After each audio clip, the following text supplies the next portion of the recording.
beating down your block, knocking pictures off the wall. Okay, y'all. Hey, y'all. Welcome back to Black is She podcast, the conversation with your girl, Jasmine Ivory, as usual. Thank y'all so much for tuning in with me, because I know y'all can be anywhere in the world watching another YouTube channel or doing whatever else, because people have stuff to do on a daily basis. Riding down the street, sipping on a sip, roll right tight, and not like them big faces when I see it going and beating down your block, knocking pictures off the wall. Okay, y'all, let's get back to the conversation. That's how my mind works. I'll be like, here. But for real, y'all, just to lighten the mood a little bit before we get started, because yeah, this topic is about, it's a serious topic. Anything dealing with God, and who he is, how he operates, what he's about, what he do, what he play with and what he don't play with. And he don't really be playing too much when it comes to his people. That is the real fact. But yeah, so today's topic, getting into all seriousness, this topic, and it's something that dawned on me when I was at work. I talked to, I don't know how many people a day, and this particular client or individual called, and she was trying to, she was calling, and I'll call her Miss V. Her name does start with the V. She was calling to have some documents mailed to her for her brother, who just moved in with her due to the passing of her mom, the unexpected passing of her mother. So she was trying to get all of his documents sent and mailed to him, and to make sure, or to like ensure that everything would get there as promised. So I'm talking to her, and she's like giving me her backstory. And this is just about, and I'm not saying this with arrogance when it comes to God, and I'm not saying this with pride that God doesn't play. I'm not saying it with ill will and insensitivity. It's just, I'm speaking from a place where I know that it's facts for real. Like, he don't be playing, and this is what I'm here to do, is to get his message out like he wants me to let people know he's not a God to be feared in human form, like in a human way, like how some people may fear to go to the grocery store based on what happened at the market in Buffalo. Not that kind of fear. He doesn't want you to fear him like that, but he wants you to fear him enough to where it's more in the sense that you won't do anything that's going to tarnish his name. That you're not going to do anything that's going to tarnish his people or other people that he have created. When it comes to that, he is not to be played with. Like, no. And I say that to say this. And that is, so going back to Ms. V, she was telling me about, she gave me the full backdrop as to why she's the one calling in for her brother, because typically it's his mom that will be doing those type of duties and tasks on a daily basis. But now he moved in with her due to the unfortunate passing of her mom. So she was just trying to make sure that he was squared away and good to go, and that he had insurance and stuff like that. And I said, okay, I was helping her out. I had to hang up with her to call him directly anyway, get his authorization to do something so that I could send out those documents for her on his behalf. And then I had to call her back and let her know, hey, I did speak with him. He did give me the okay to do A, B, C, D, E, F, G. So I'm just calling you back as promised to keep you updated on my conversation with him, and to let you know that you will be receiving these documents on his behalf to your address that's now on file. And so, I guess based on me doing that, she felt like some sort of connection. And I've had this happen to me all of my life. Honestly, people just feel, I guess maybe it's the small portion, like the Spirit of God that's in me, that they feel comfortable, like instantaneously, to share their life stories with me. And that's perfectly fine, because that is who I am. I'm not the type to go behind your back and tell the world your business. And I think people can draw that energy from me, or that aura and that demeanor from me, even over the phone. So she was just telling me that, yeah, I had, what did she say? She was like, yeah, I had she had a brother to pass away, her younger brother. So this brother lives with her, but they had another brother. Apparently, I'm not sure if he was younger than this one. This guy was only 24, the one that lives with her now. But she had another younger brother, and he passed away. She didn't go into detail about him, but she said she had her dad to pass away from cancer like a few months after the younger brother, and then now her mom suddenly passed, and then it was somebody else who passed too. So it's like 4 people that she lost. And you know, she wasn't of African American background. You can just tell. I mean, we know our people, so you can kind of tell even through the voice if they're black or not. And she didn't have a black African American background, like I just mentioned. And so, but sometimes it's just like we worry so much about what's going on in the world when it comes to racism, what goes on in the world when it comes to injustice, and how we feel like justice is never served for innocent lives that were taken based on the color of their skin. Just because today the officer want to walk out, and whatever frustration he left at home, like he wants to take that out on the easy target who we feel like is an African American, who he can just say he shot and got away with it because, oh, he was a threat, oh, he had drugs on him, oh, he had a gun on him, or whatever the case may be, and then he lashes out and does something like that. But my thing is, I don't think when people are doing these things that they really know that you reap what you sow. And this has nothing to do, I'm not putting this or spewing this on Ms. V. I'm just spinning this on facts. This is life. And one thing about God is he sits high and he looks low. And nothing goes unnoticed. Nothing goes undone, unseen. There's only a matter of time where it's going to come. People don't realize that you have children, and your children will have children, and your children's children will have children. And it's a generational thing that's going to continue to happen years down the line, and more children are going to be produced, and so forth and so forth, and it continues. It's a continuous cycle. And it's just unfortunate that those innocent people who may not necessarily grow up to have the mindset that their ancestors had, that their lineage of racist, family members may have had, their dad may have had, their dad's dad, so forth, and so on and so forth, is what I'm trying to say. Oh my goodness. But people don't realize that it's a generational thing, and it doesn't, I think people become so arrogant that they don't realize their actions will eventually trickle down on those to come after them.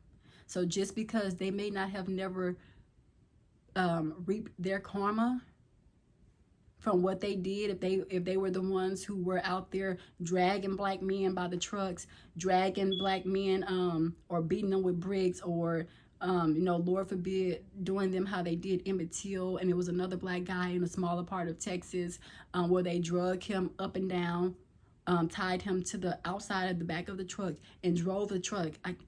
Can you even imagine experiencing something like that and thinking there's not going to be a price to pay? They may not have necessarily seen it or dealt with it when it came to the people who actually did it. But it's going to spiral back now. Eventually, somebody going to have to get it. Somebody will reap what they sow. They're going to have reaped, unfortunately, what their ancestors or their forefathers did before them. And unfortunately, they had nothing to do with it. They were not even existing in that time. But nothing goes unnoticed by God, period. So people want to go to church and say, oh, I love my God, and God said this and God said that. And those same people, we don't know what they're dealing with on a daily basis. We don't know if they have thoughts of racism going across their head, like what they'll do to a N-word if they see them out on the street, or what they'll tell Johnny Boy to do within the police facility or police office or whatever if he sees someone walking minding their business, but you chase and taunt them and hunt them down, then say that you were the one who felt attacked when you're the one who did the attacking. We don't know what these people have dealt with, what they're dealing with, and why certain things are happening in their lives. We say, oh, we don't seek justice. We don't know what is going on behind closed doors when those people go home at night on an everyday basis, when they wake up, put on that suit or that uniform or whatever the case may be, and go out and step out a day. We don't know what they are dealing with, what their children are dealing with. And then those children grow up, and some of them end up, unfortunately, taking themselves out. And then everybody wonders why. Oh, well, they had a perfect life. Oh, well, we gave them everything. We gave them everything financially and this and that. And you wonder why certain things happen. Now, I'm not going to say that for all cases, because, it's so many people that deal with that on a daily basis. Some people who do have, who are struggling with like substance abuse and mental illness and stuff like that. And I want to be sensitive to that matter and understand that that's something that can be unexpected. But again, that's what I'm saying. You just don't know. You don't know the reason why. The question, I guess, for me is, why is that happening? And I get so many calls like this, and I'm just saying this like on a racial level, to be honest, and I may get a lot of backlash from this, is rarely from Black people. Ms. V is not the first person I've encountered over the phone who have shared stories with me. And it is so crazy, because it's predominantly the men in their family, the boys in their family that are passing, and they're dying like traumatizing deaths, like cancer and stuff like that, or self-harm or something like that. And it does make you, and I may be completely wrong, but this is just my intake on it. But I'm not wrong about one thing, and I know that is that God sits high and looks low, and truly nothing goes unnoticed. Like, you think you're getting away with something because you weren't physically locked up in a jail cell, but you have no idea what he is capable of doing when you do wrong towards people. Like, you have no idea, especially if those were good, innocent people, which the majority of them are, that you've done and treated so treacherous, so, I can't even think of my words right now, just so, like a dog. You treated them like a dog on the street, and you can't even say that, because a dog is a man's best friend, and honestly, they get treated better than Black human beings. And we're just going to throw it out there. Let's be frank. They get treated top-notch, luxury style living, utmost respect as dogs than African-American men and women. And and like I said, it's just so bizarre to me, because it's just like, people reap what they sow, but they don't even stop to think about that they have families coming after them. You just gave birth to this to a child, and you think that this is okay. You think that nothing of bad is going to harvest from that. It's just, people just got to stop. The madness has got to stop, because no, it's a real thing. Like, you will reap what you sow, and karma is so real, and nothing goes unnoticed when it comes to the Most High. And that's all I'm gonna say. And I'm not saying that he's causing this pain, he's causing this infliction, like I said, because I don't want anybody to misconstrue my message or to misinterpret what God is, and like what he is, what he represents, and what he like his motive. His motive is always good. His motive is always pure. His motive is always with good intentions. But at the same time, he is to be feared to a certain extent, and that's everything that I just explained. Like, he does not play. He does not play. Racism, do you think that's of God? And then those same people are the ones who be in church talking about this and that, and then go have KKK meetings in the back house of the church later on after the service is over. You think that sits well with him? Do you think that that gets praised by him and glorified by him? Absolutely not. Absolutely not. You've got to be a certain type of individual to think otherwise. To think that there's not going to be any consequences to your actions. Whether, like I said, whether it's Billy Bob who experiences it himself, karma, or his children after him, or his children's children, or their children, great-great-great-great-grandchildren. That stuff is real. When they say generational curses, that stuff is real. And it's not to be tampered or played with when it comes to treating people right. When it comes to demolishing this racist thoughts, like a racist mindset. Like it's, But one thing I'm not going to do is play with them. I treat everybody with kindness. No matter how bad they have treated my people, I am still nice. I'm nice enough for the fact that this woman is, for her to sit on the phone with me and explain to me what's been going on in her life and what's been happening in her family and everybody that they've lost in the course of a 4-month time span. And like I said, she's not the first person, and I know for sure she won't be the last. So at some point, I had to start asking myself, dang, none of these people are, none of them. You can tell by the phone voice. But they all have the same stories. Like, I am not kidding y'all. I sometimes wish y'all, maybe y'all can just come sit with me for a day and listen. And y'all be like, dang, these people really tell you all this? Like, yes, they do. And it's been more than one, more than just Miss V. I'm telling y'all, not your girl. I treat everybody with respect. Now, don't get it twisted now. Don't take my kindness for weakness, because when it's time for me to defend myself, or if I feel like you're being funny or shysty or trying to be shady, but do it in a way to make you feel like you can manipulate the situation and turn it on me, then we have a problem. Then I am going to let you know about yourself, and I will speak my piece respectfully, or you can take it disrespectfully, but I'm going to do it in a way that I have, some integrity and some tact about myself. But now I'll read you now. No, don't ever get that twisted. I don't care what shade you are.